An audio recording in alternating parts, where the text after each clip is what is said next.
welcome to another edition of the Oregonians Pac-12 video breakdown. I'm Tyson, Alger. I cover the Oregon Ducks basketball program. This is Connor Letourneau. He covers Oregon State and happened to cover probably the biggest upset in the country this week. Unranked Oregon State, who started the year by losing to Division II Western Oregon, upended number 7 Arizona in what is probably one of the bigger wins in program history. Is that too much to say? No, I don't think so. It's definitely one of the biggest wins since the days of Gary Payton. Yeah. And, it was the first time beating a top 10 team since 2000. First time beating a top 25 team since 2003, I believe. So it was a huge win for them. Obviously, you think about where this team was at entering the season. They had 8 active scholarship players, had to hold walk-on tryouts just to round out the roster, was easily picked last in the Pac-12, and here they are now. By both of us, By both of us as well. And here they are now 11-4, 2-1 in Pac-12 play because they also beat Arizona State last week. Mm-hmm. And, we were saying before we turned on the camera that it's actually realistic for them to make the NIT right now, which I never thought I would say entering the season. Yeah, you look at the Pac-12 standings right now, and it's wild. You have Washington, who got up to number 13 in the top 25 rankings just 2-3 weeks ago. They're 0-3 in conference right now. You got teams like Cal that are 1-3. USC is 1-3. That's not a huge surprise, but you're really kind of seeing like already a separation of the teams that could finish in the top half and the bottom half, and we're only like 2 weeks into this. Oregon's looking like, I think Oregon's looking like what a lot of people kind of projected they would be. Like they're winning games they probably should, and they're like that. They lost to Arizona on was it Thursday? Yeah, it was Thursday. It was kind of a typical Oregon game against a better team where they're able to stick with them for a half or so, but when it gets down to kind of possession by possession play and they need to like make a stop or get a basket on these things, they're not quite disciplined enough to do that yet. And Arizona's a better team, and I think that's why so many people were shocked, frankly, when the Beavers were able to do that against a team that was ranked up to number 3 this season. Yeah, I had a good conversation with one of the assistants the other day, and he told me that he felt like Oregon State matched up really well with Arizona because they're a really good zone defense team right now, and Arizona, their biggest weakness is they don't have great shooters. And they really exposed that on Sunday, especially in that first half. Arizona could not buy a bucket. They entered halftime shooting, I think, 25% from the field. They finished 37% from the field. And that was really what won the game for Oregon State. They just locked them down along the perimeter and forced them to really settle for off-kilter jumpers. And that was the recipe to success for them. Yeah, and they also had that win over Arizona State, which is something that the Ducks were able to squeak out. I thought that was an absolutely needed win for this Oregon program because now you're going on the road at Washington State, which is a game you probably should win. Washington, who knows? I think there's a good chance they can win that game as 2 on the road. But to go into that with a 2-1 record as opposed to the inverse, I just think that was huge for an Arizona State team that's going to finish towards the bottom of the conference. It's one of those things where if everyone's getting their wins against that team, you can't afford to not beat that team. And both Oregon teams did that this week. Yeah, let's talk for a second about Washington and Washington State because these are all obviously the 2 teams the Oregon teams are facing in the coming days. Oregon State is facing Washington tomorrow, and then Washington State on the road, both games on the road, on Saturday. Washington is a very perplexing case because Washington – just a couple of weeks ago, was 13th nationally. Where they start open 11-0? Yeah, and I remember at the start of the year, I do some of the top 25 voting, and I didn't include. I think when they were 8-0, I didn't include them in the top 25, and I got a whole bunch of angry emails from Washington fans asking why haven't you included them yet? And I said I want to see them string together a couple wins against decent teams. They hadn't played. This was before the San Diego State game, and before was it VCU that Washington beat? No, it was Oklahoma. Yeah, Oklahoma. And then Washington goes and beats those 2 teams, and it goes, okay, this looks legitimate. So I think I had them up to number 15 or so, and then the bottom's absolutely fallen out on this program, which is relatively shocking because that Oklahoma win I thought was a really nice win for a team that I think they were probably projected to be in the middle of the Pac-12 this year. They've gotten away from what has made them good early in the early going. They were a great defensive team. They have Upshaw in the middle, who is arguably the best shot blocker in the game right now, and they really looked special defensively, even against lower competition. And I thought that they would be able to keep that up, but that has not been the case. You lose your final non-conference game to Stony Brook, then you lose to Cal, and a good Stanford team, and then at home to Washington State. I mean, which was obviously which is ridiculous. Supposed to be a cellar dweller. So, I know I read Percy Allen's stuff from the Seattle Times, and I know they had a players only meeting recently, and they're really trying to kind of hit the panic button right now. And it'll be interesting, very interesting, to see what they can do against an upstart Oregon State team at home.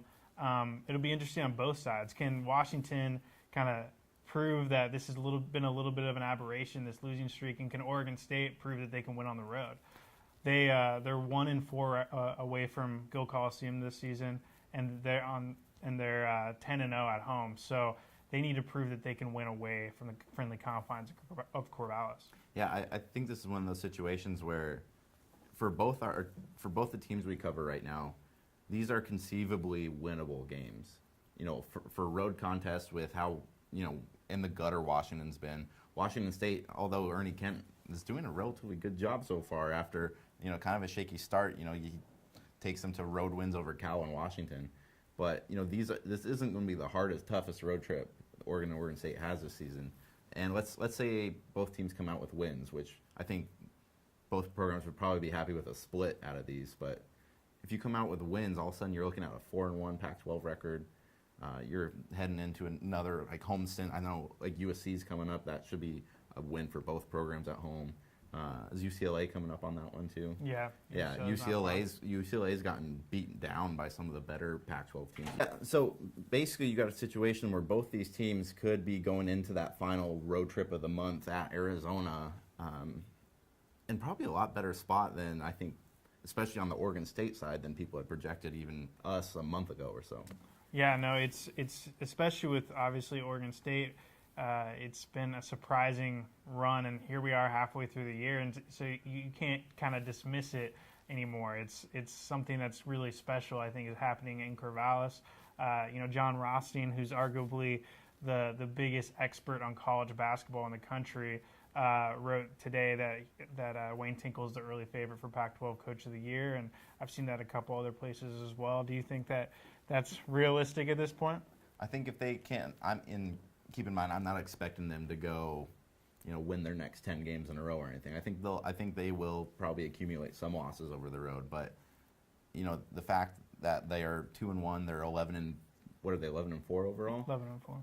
I think he's bar none one of the front runners for Coach of the Year right now in the Pac-12. I mean, Utah's been spectacular, but that's a team that was supposed to be, kind of the top tier there. So it's one of those kind of questions, you give the award to a guy who's taken a team that wasn't supposed to do anything and will finish middle of the road, or a good team that was supposed to be good. But I think Tinkle, in terms of just how tough of a job he had to do, has been spectacular.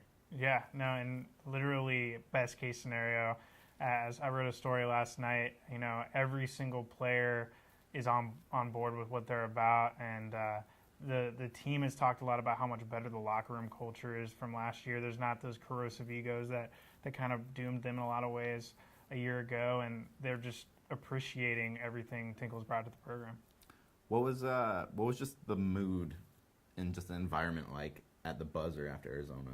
Oh, it was surreal. I mean, the fans storming the court, Langston Morris Walker in the center of it all, screaming.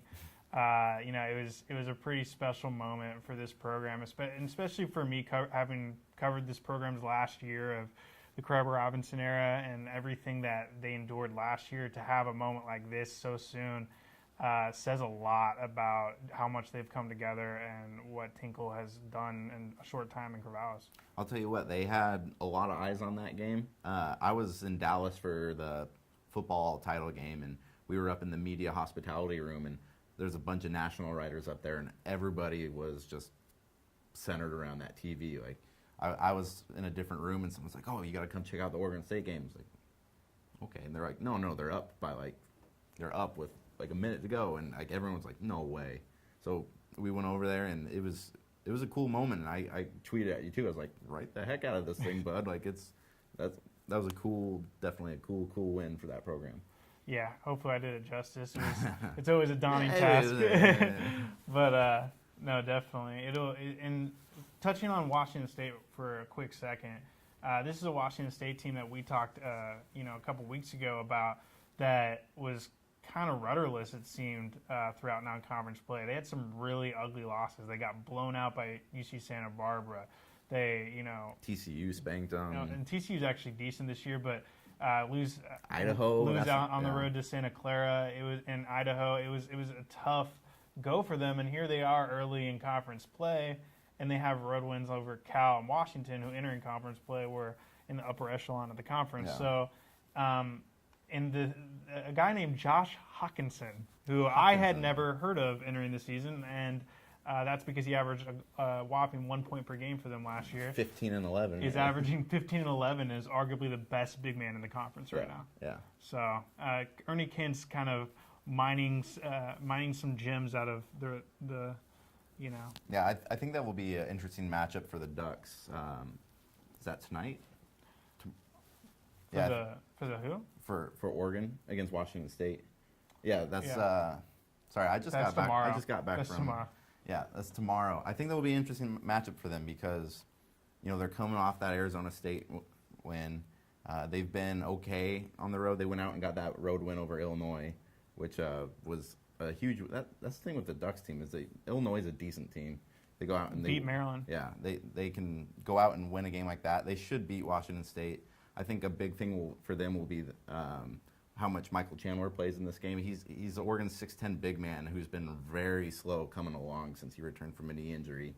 I remember last week I was asking Dana Altman when they signed their new Euro big man, Roman Sorkin, and I go, so is this going to be like a good matchup for him at practice to finally have two big men together? And Altman goes, yeah, well, if Chandler ever practices, so it's definitely been slow. When he's played, he's been decent, but he's not able to practice all that consistently, and in games he just gets tired, and that's something that this Oregon team is still really missing is an experienced big man in the middle, but you're having a guy like Jordan Bell, a freshman who has 56 blocks on the season. It's January 14th, and he already has Oregon's single-season blocks record, which is insane for a freshman. Who doesn't even start. Yeah, who doesn't even start. He comes off and plays about 12 minutes a game. He's been very impressive. You've seen a lot of young players kind of taking their reins on this team. Real quick about Sorkin, should we not expect him to play this year? I think we'll see him play this year, but Altman was very quick to downplay any sort of expectations because everyone, when the signing happened, everyone's like, oh, Altman got himself another hat out of a rabbit out of the hat. He got another late transfer. He's going to be, he's 6'10", like this is another big guy. And Altman's like, calm down. Like, he's 18. He just graduated from high school out in Europe. He's a guy who isn't built yet physically. He's 6'10", but he's never lifted a weight in his life.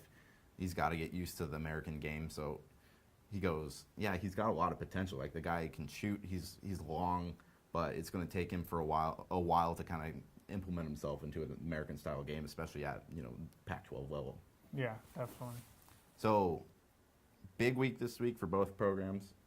We'll see what happens, and we'll be back here next week. We'll have a lot to talk about.